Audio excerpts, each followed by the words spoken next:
ഇന്ന് നമുക്ക് ഒരു ബ്രോക്കോളി തോരൻ ഉണ്ടാക്കാം. ആദ്യമായി ഇഞ്ചി, പച്ചമുളക്, സവോള, വെളുത്തുള്ളി, കറിവേപ്പില ഇതെല്ലാം കുറച്ച് ചെറുതായിട്ട് അരിഞ്ഞു വയ്ക്കുക. ബ്രോക്കോളി ചെറുതായിട്ട് അരിഞ്ഞു വയ്ക്കുക. ഇതെല്ലാം അരിഞ്ഞതിന് ശേഷം ഒരു പാത്രമെടുത്ത് അതിൽ കുറച്ച് എണ്ണ ഒഴിച്ച് ചൂടാക്കുക. എണ്ണ ചൂടായി കഴിയുമ്പോൾ അതിലേക്ക് കുറച്ച് കടുക് ഇടുക.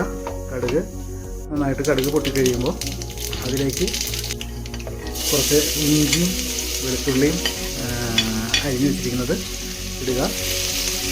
അതൊക്കെ ഒന്ന് വഴണ്ട് വരുമ്പോൾ അതിലേക്ക് നമുക്ക് സവോള അരിഞ്ഞു വെച്ചിരിക്കുന്നതും കുറച്ച് ആ ചുവന്ന് കാണുന്നത് പച്ചമുളകാണ്, മുളകും ഇട്ട് ചെറുതായിട്ട് വഴണ്ട് വരുമ്പോൾ അതിലേക്ക് നമുക്ക് കുറച്ച് കറിവേപ്പില ഇട്ട് കൊടുക്കാം.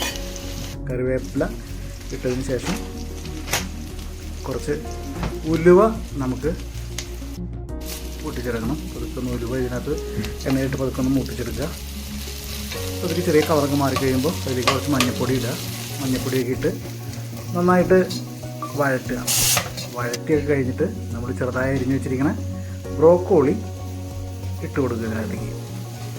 എന്നിട്ട് നന്നായിട്ട് മിക്സ് ചെയ്ത് എടുക്കുക.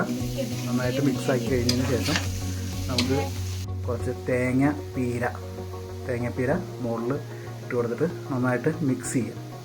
ബ്രോക്കോളിയും തേങ്ങാപ്പീരയും കൂടി നന്നായിട്ട് മിക്സ് ചെയ്ത് കഴിഞ്ഞിട്ട് നല്ല ഒരു രീതിയിൽ മിക്സ് ചെയ്ത് ഇളക്കി കൊടുത്ത് മിക്സ് ചെയ്തിട്ട് വയ്ക്കുക. കുറച്ച് കഴിയുമ്പോൾ വെന്ത് അവൻ നല്ലൊരു ബ്രോക്കോളി തോരനായിട്ട് മാറി.